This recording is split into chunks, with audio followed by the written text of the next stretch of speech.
Aleluia. Pega a sua Bíblia, irmãos.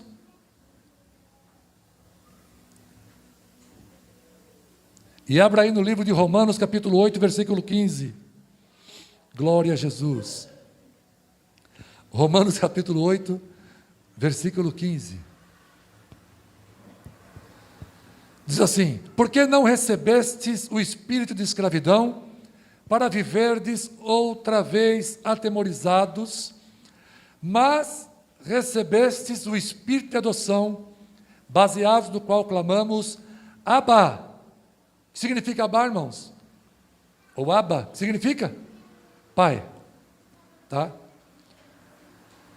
O tema de hoje é clame Abba.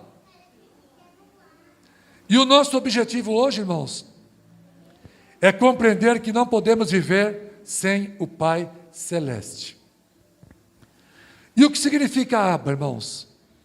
Abba, na verdade, nas línguas semíticas, né? É babá.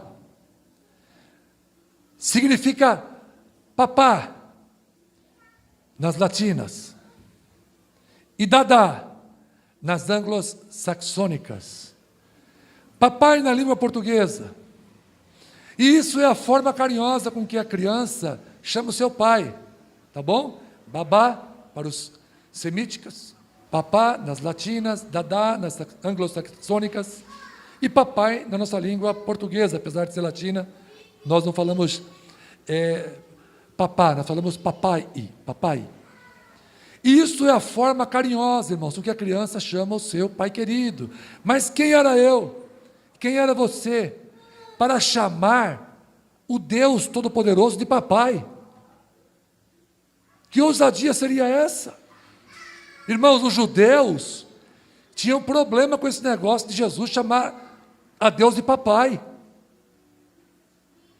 Irmãos, enquanto esteve na terra, segundo uma pesquisa, Jesus chamou Deus de papai mais de 200 vezes. E isso denota a importância que tem um pai na vida de um filho. Em suas primeiras palavras, como é que Jesus se dirigiu a Deus, irmãos? Lucas, capítulo 2, versículo 49. Não sabíeis que me cumpria estar na casa do meu pai? Isso é o mesmo que dizer, enquanto viver, quero estar na casa do meu pai. Vocês não sabiam que eu deveria estar lá? Que eu sempre habite na casa do Senhor. As pessoas hoje estão dizendo o quê? Igreja não precisa de templo, mas o que Jesus disse a respeito do templo? Vocês não sabiam que eu deveria estar na casa do meu pai? Onde era a casa do pai, irmãos? No templo. Quando Maria e José estavam procurando Jesus, Jesus se indignou. Vocês não sabiam que o meu lugar era na casa do pai? Então, é por isso que o salmista disse, que eu sempre habite na casa do Senhor. Em sua última e triunfante oração, Jesus proclamou em Lucas 23, 46, Pai, nas tuas mãos entrego o meu espírito. Isso é o mesmo que dizer, quando morrer, quero ir para os braços do meu Pai. Enfim, seja onde for, seja quando for, e o que tudo for, o que quero é estar com meu Pai. Eu quero estar na casa do meu Pai. Jesus começou o ministério como? Vocês não sabiam que eu deveria estar na casa do meu Pai? Jesus estava na igreja. Na verdade, é uma linguagem mais moderna, né? Mas Jesus estava no templo. E quando Jesus morreu, o que ele disse? Pai, em tuas mãos entrego o meu espírito. O que ele queria? Estar novamente com o Pai.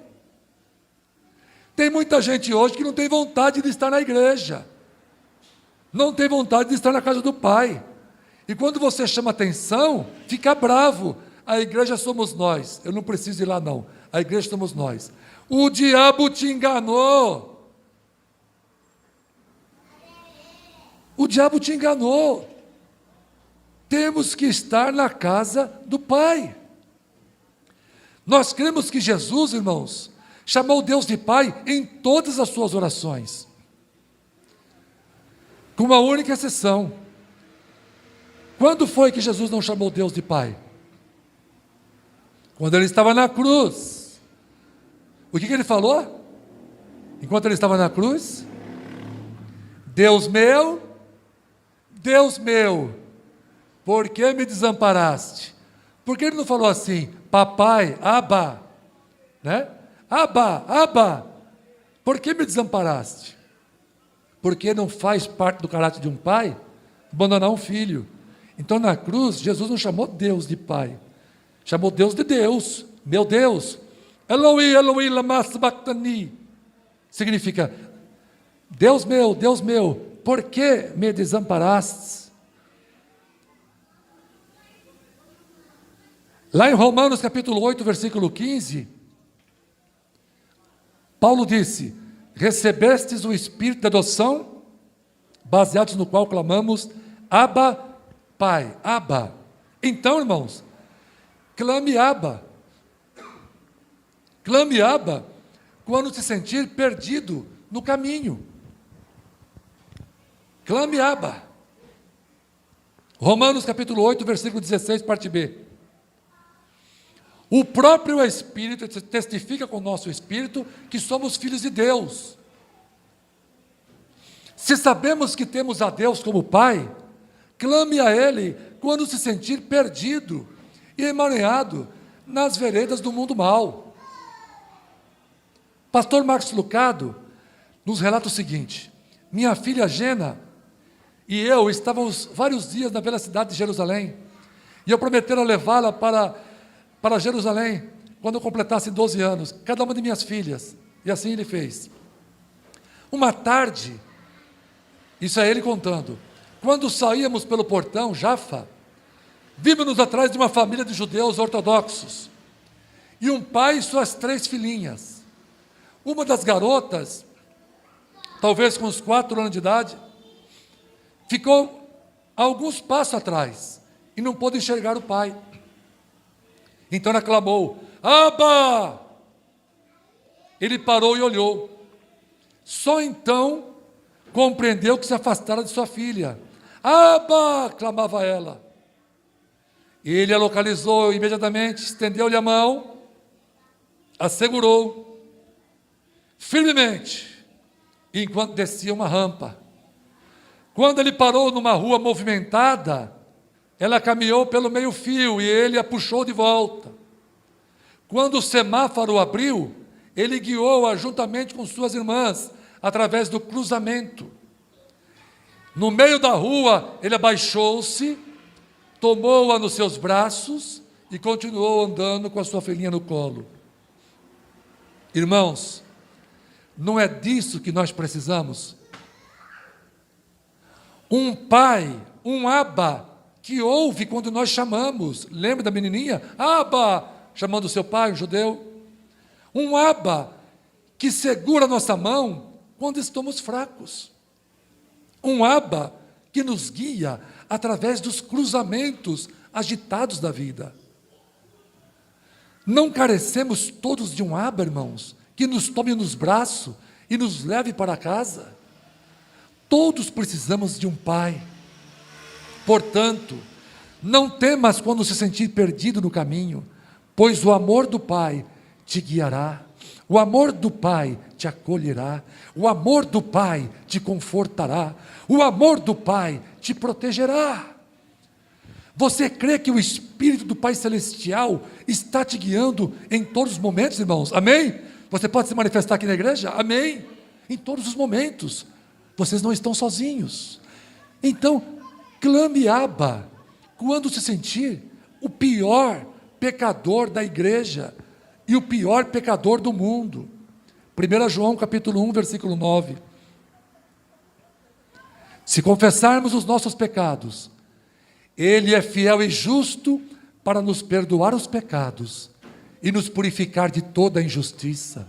Irmãos, tem gente que acredita que Deus está sempre disposto a perdoar os crentes que lhes são especiais, mas não a si próprios, por se considerarem os piores pecadores da terra. Amado, o Pai te ama, acalma o teu coração. Onde abundou o pecado, diz a Bíblia, superabundou a graça. Não importa a quantidade de pecados que você tem, clame perdão ao Abba, Ele vai te perdoar. Não tem esse negócio, o Pai só perdoa seus queridinhos, aqueles crentes que passam 12 horas de joelho orando todo dia, é esses que Deus perdoa. Aquele que pega a Bíblia de manhã, só levanta à noite para jantar, depois de ter lido a Bíblia o dia inteiro, são esses que Deus vai perdoar. Irmãos, nós não somos anjos, nós somos seres humanos, nós falhamos, nós tomamos decisões equivocadas, às vezes perdemos até o controle dos pensamentos, pensamos em coisas que não deveríamos pensar, imaginamos coisas que não deveríamos imaginar, olhamos coisas que não deveríamos olhar, falamos coisas que não deveríamos falar, nos dirigimos a lugares que não deveríamos nos dirigir, nós falhamos, ficamos irados, ofendemos, gritamos, nós não somos perfeitos, nós ainda não estamos no céu, nós ainda estamos na terra. Aqui, ainda é necessário os nossos pés serem lavados, da poeira, dessa terra terrível, desse mundo tenebroso, horrível, cheio de pecado. Mas se você clamar, Senhor, me perdoa, Deus te ama, irmãos. Aquele que pede perdão para o seu pai, não fica sem resposta. Deus nunca diz não para um crente arrependido, para uma pessoa arrependida, que pede perdão pelos seus erros. E quando eu falo pecados, às vezes nós erramos, até quando pensamos que estamos fazendo a coisa certa. Tomamos uma decisão, vamos para tal lugar, vamos fazer tal coisa, vamos mudar, vamos sair dessa empresa e passar para aquela. Às vezes, fazemos coisas sem pensar, achamos que estamos fazendo a coisa certa. Irmãos, o melhor a fazer no momento desse é dizer, Senhor, me perdoa, se eu tomei alguma decisão precipitada na minha vida, escolhi a profissão errada, eu não deveria ter feito direito, deveria ter feito medicina, eu não deveria ter feito medicina, deveria ter feito direito, economia, arquitetura, magistério. Então a gente toma decisões erradas também, que são passos errados, e que mudam o rumo da nossa vida. O que fazer? Ficar insistindo no erro? Não insistam no erro, clame Abba, clame Pai, Senhor, eu tomei uma decisão equivocada na minha vida, eu casei com a pessoa errada, eu entrei na empresa errada, eu mudei para uma casa errada, para um bairro, uma cidade errada. O que é que eu fiz, Senhor, que não foi certo?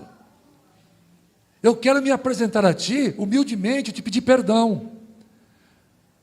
Eu não posso mais voltar no tempo e mudar o que aconteceu lá atrás, mas daqui para frente, o que pode ser mudado, muda, Senhor, muda.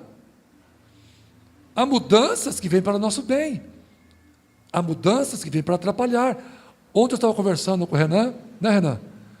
Ele estava falando sobre a profissão dele, que ele trabalhava numa área técnica, que ele chegou a ser gestor, né, supervisão, coordenação, gerência de uma área técnica, e depois colocaram ele como gestor, mas de uma área de vendas. E ele foi falar com o chefe, por quê? Eu não nasci para isso, eu nasci para aquele outro. A minha formação toda está voltada a essa área aqui. E a pessoa falou para ele, calma, olha para frente, novos horizontes, essa mudança pode melhorar a sua situação e não piorar, enfrenta, está dando certo. Não foi isso, Renan? O Renan acertou, tendo aceitado aquele conselho. Mas às vezes, a gente não ouve conselhos, tem que ser do nosso jeito, do meu jeito. Se não for do meu jeito, não vai ser de jeito nenhum. Irmãos, como aquela mensagem que pregamos aqui, tem que ser do jeito de? Tem que ser do jeito de? Deus. É do jeito dele. Então, queridos, errou. Não fica tentando maquiar, não, esconder com maquiagem, não. Já fala, Senhor, ó, errou, olha como ficou feia a coisa. Isso tem que mudar. Ajuda-nos, Senhor. O Pai vai te perdoar. Essa tua humildade não vai ser desprezada por Deus. A Bíblia diz, há um coração sincero e quebrantado, tu não desprezarás, ó Deus. Deus não vai te desprezar.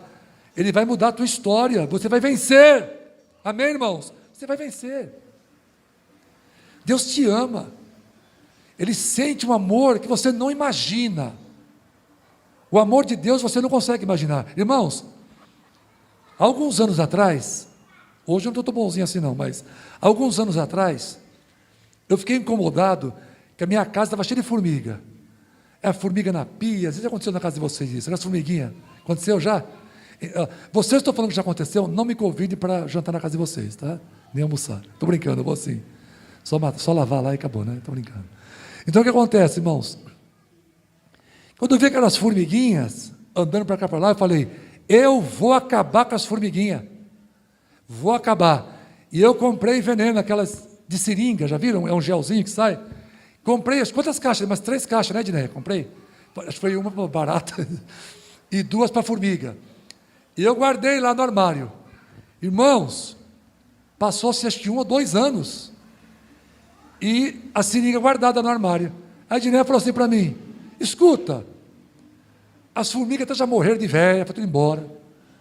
Você comprou esses venenos para colocar nas formigas, para matar as formigas. Por que é que você não usou o veneno para matar a formiga?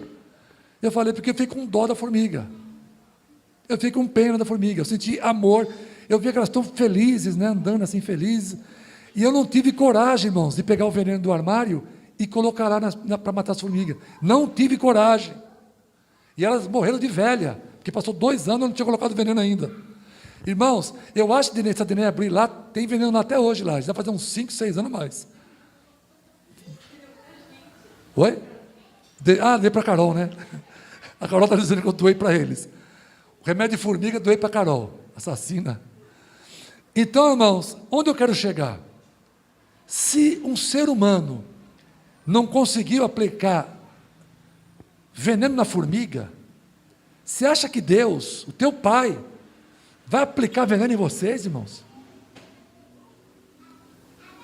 Mas Deus disse em Ezequiel, capítulo 18, versículo 4, agora eu vou te pegar, pastor, agora você vai cair. Olha o que Deus disse, eis que todas as almas são minhas, como é a alma do Pai, assim também a alma do Filho é minha, e a alma que pecar, essa morrerá. Quem não pecou aqui? Todo mundo pecou. Paulo disse, todos pecaram e foram excluídos da glória de Deus. Só que tem uma coisa. Aí o pai olhou para as formiguinhas. Está entendendo agora? Está entendendo? Não é que Deus não ia matar. Ia matar. Mas ele olhou para as formiguinhas. E sabe o que ele fez? Sentiu compaixão das formiguinhas. Olha as formiguinhas aqui. Tem um formigão aqui. Olha as formiguinhas. Ele sentiu pena das formiguinhas. Ele pegou o veneno, colocou na prateleira do amor de Jesus, deixou lá. Por quê? Por quê, meu Deus? João 3,16 responde, porque Deus amou o mundo de tal maneira, que deu o seu Filho unigênito, para que todo aquele que nele crê não pereça, mas tenha a vida eterna.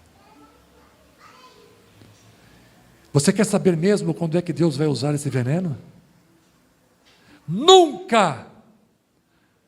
Pois o Pai adotou as formiguinhas como filhas, como filhos. Que loucura é essa? Que loucura é essa, meu Deus? E quanto à sentença de morte, pastor? Deus Deus não cumpre o que promete? Paulo vai responder para vocês.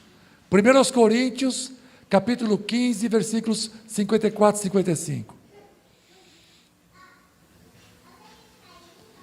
E quando isto que é corruptível se revestir da incorruptibilidade, e isto que é mortal se revestir da imortalidade, então cumprir-se-á a palavra que está escrita: tragada foi a morte na vitória. Onde está, ó morte, teu aguilhão? Onde está o inferno, a tua vitória?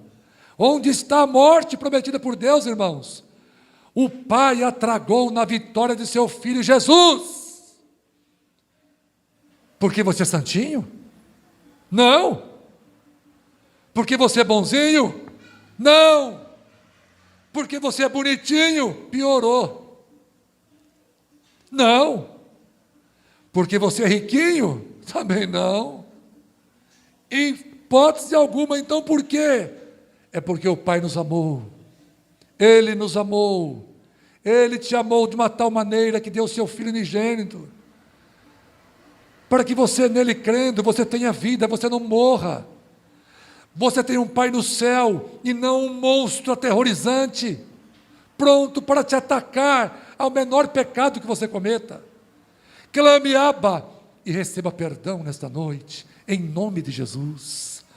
Quantos aqui foram agraciados pelo amor desse maravilhoso Deus? Quantos aqui foram envolvidos por essa salvação tão maravilhosa? Aleluia! Então levante a sua mão para o céu, glorifique o nome do Senhor. Vamos aplaudir Jesus bem forte nesta hora. Aplaudir ao Senhor, aleluia! Abba, Pai!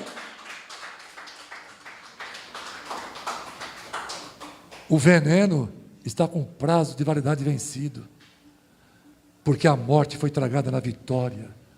Por último, para nós encerrarmos, clame Abba quando sentir-se em perigo. Mateus capítulo 8, 23 a 27. E entrando ele no barco, seus discípulos o seguiram. E eis que no mar se levantou uma tempestade, tão grande que o barco era coberto pelas ondas. Ele, porém, estava dormindo. E os seus discípulos aproximaram, o despertaram, dizendo: Senhor, salva-nos, que perecemos.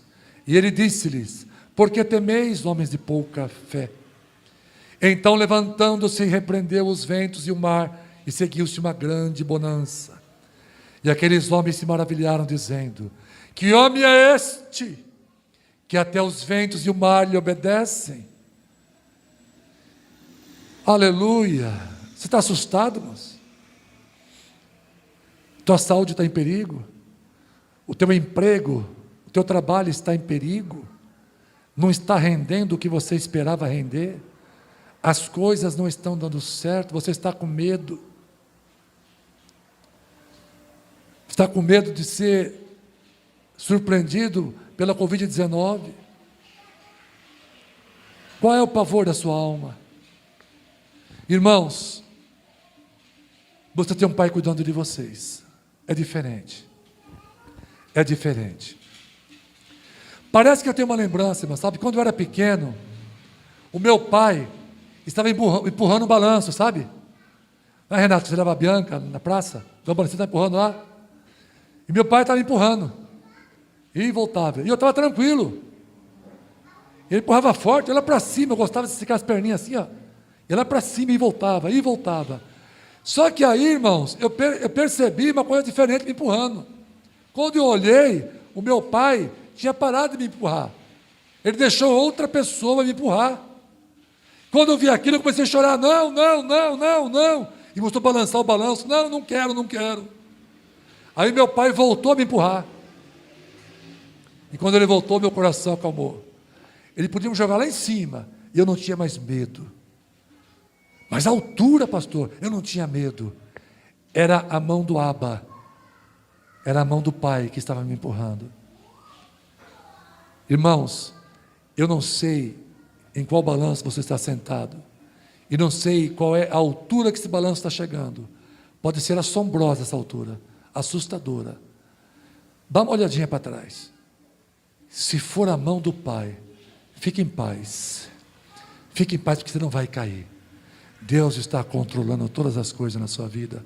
Amém, irmãos? Deus está controlando todas as coisas na sua vida. Ele sabe o que está fazendo. Está balançando, mas não vai cair. Oh, glorificado seja o nome do Senhor. O salmista disse, no Salmo 121, versículos de 1 a 3, levantarei os meus olhos para os montes, de onde vem o meu socorro? O meu socorro vem do Senhor, que fez o céu e a terra. Não deixará vacilar o teu pé. Aquele que te guarda não tosquenejará, ou seja, não vai cochilar. O teu Deus é quem está balançando o balanço. Quando sentir-se perigo, irmão, quando sentir-se em perigo, clame Abba, e o amor do Pai o protegerá. Você e os seus. Você pode enxergar o Pai no controle dessa situação na sua vida, irmãos? Você está enxergando aí? Ao ouvir essa palavra, você está enxergando o Pai? Ele está controlando tudo, amém? Clame Abba. Quando sentir-se desconfortável em uma determinada situação. Lucas capítulo 22, 42, 43. Lucas 22, 42, 43, dizendo, Pai, se queres, passa de mim esse cálice. Todavia, não se faça a minha vontade, mas a tua. E apareceu-lhe um anjo do céu que o fortalecia. Preste bem atenção, igreja. Ouça o que eu vou dizer agora, preste atenção. Não deixe escapar o que eu vou falar agora para vocês.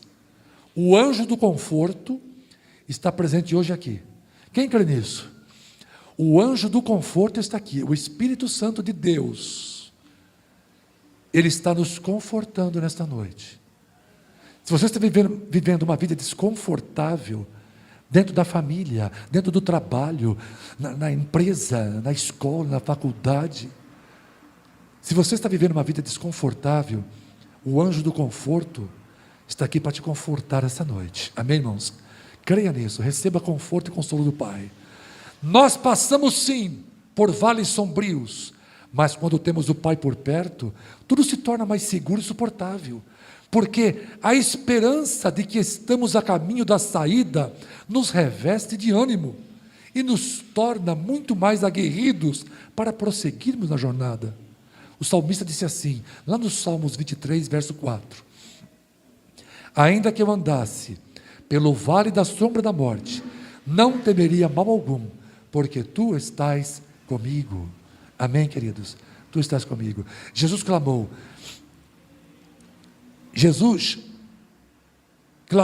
Deus e não Pai, quando ele estava na cruz.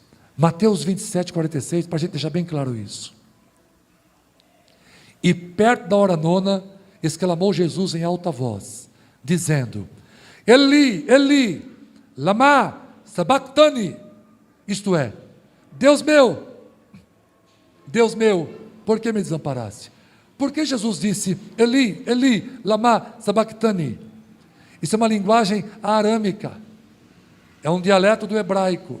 Por que aramaica? Porque vem de Arão, sacerdote Arão, era um dialeto que ele falava, então ficou aramaico, tá bom? Jesus usou essa palavra, porque era uma comunicação que ele queria ter só com Deus, naquele momento, muitos ali não entenderam o que ele estava falando, alguns pensavam, olha, está chamando Elias, ele falou, Eli, Eli, chamando Elias, mas ele estava falando com Deus, ele não falou, Abba, lama sabachthani, ele não falou, Abba, lama sabachthani, ele falou, Eli, Eli, lama sabachthani, ou seja, meu Deus, por que está me desamparando? Ele não falou, Pai, porque o Pai não desampara ninguém, aleluia, o Pai não desampara ninguém, faz parte do caráter do Pai, não desamparar o seu filho. Esses dias, irmãos, saiu uma notícia, não sei se vocês ficaram sabendo, um juiz absorveu o seu filho, soltou o seu filho, que havia matado uma pessoa no acidente. Aí perguntaram para ele, por que você soltou o seu filho, isso não é justo? Ele falou, porque ele é meu filho. Pronto, é porque é meu filho, eu soltei. Você é juiz? Eu sou juiz, mas ele é meu filho, eu soltei. Foi esses dias, ele soltou o cara. Então não tinha como Jesus chamar Deus de Pai naquela hora, senão ele ia tirar Jesus da cruz. Pode sair da cruz. Sai dessa cruz. Chamou de Deus. Me desamparou. E por que que o Pai desamparou Jesus? Sofonias, profeta Sofonias, não está aí não, Diné. Profeta Sofonias, capítulo 3, versículo 16. Depois vocês leem. Depois vocês leem. Sofonias, capítulo 3, versículo 16. Está escrito lá, pastor. Calar-se-á por seu amor. Deus se calou por nos amar. Por te amar. Por te amar, formiguinhas. Por te amar, formiguinhas. Foi que Deus se calou naquele momento. Momento de abandono na cruz. Fez com que Jesus pela primeira vez chamasse o Abba de Deus. E é bom que você saiba, estou encerrando, tá? Que Jesus na cruz chamou seu Pai de Deus. Eu quero que você preste bem atenção agora, nessa última frase aqui antes da conclusão. Preste bem atenção. É bom, vou falar bem pausado, é bom que você saiba que Jesus na cruz chamou o seu Pai de Deus para que você hoje pudesse chamar o teu Deus de Pai. Entenderam a inversão, irmãos? Profunda teologia, não? Jesus chamou o Pai de Deus para que vocês chamem Deus de Pai. Meu irmão, teu coração está apertado? Clame Abba. Teu coração está ferido? Clame Abba. Teu coração está inquieto, querido? Clame Abba. Teu coração está triste, angustiado, faminto? Abba. Abba. Abba. Jesus está aqui para te abraçar, para fazer você sorrir, sentir que você não está sozinho, desamparado, desamparada. Venha receber força desta unção, deste abraço de Jesus em sua vida. E vou encerrar com o versículo que nós iniciamos, Romanos 8,15. Encerramos assim: porque não recebestes o espírito de escravidão, para viverdes outra vez atemorizados, mas recebestes o espírito de adoção, baseados no qual clamamos, Abba, Pai.